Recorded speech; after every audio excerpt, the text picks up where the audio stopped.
In this week's edition of the Business Review, we take a look at a small business that is creating a hair accessory that is both essential and stylish. Here's Cody and Barrett. Hair bonnets have been around for years, a protective cap that helps to extend the life of hairstyles, prevent frizz, and retain moisture while you sleep.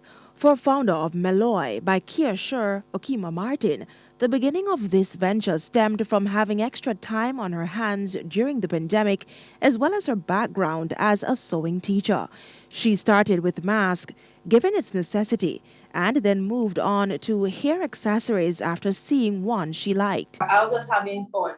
And then I realized that my customers started to take me seriously.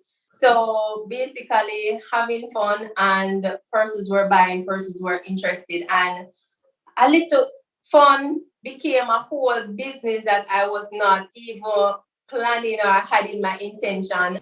Instantly, she was doing island wide delivery, but things started slow. Orders weren't as consistent as now. Now, every week, basically, I can look forward to at least one sale or two sales or three.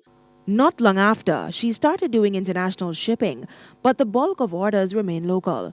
According to Ms. Martin, customers are mostly attracted to the designs of the bonnets. Persons have this notion that when you wear a bonnet, you look like a granny. It's a granny kind of quote unquote thing. So with the designs and stuff on it, it gives a little trendy thing to it. So you find it that the younger persons will gravitate towards it. The beautiful color combination, I think I do really well with the colors.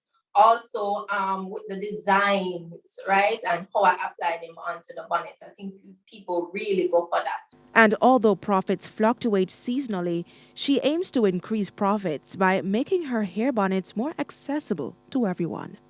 So currently, I've reached out to one particular supplier as it relates to distribution. The feedback was favorable, and we're in the process of really getting them on the shelves. So there's another supplier that I want to reach out to, but in the month, just taking it a step at a time. So after I establish here, then I decide where I go from there. With the Business Review, I'm Cody Ann Barrett.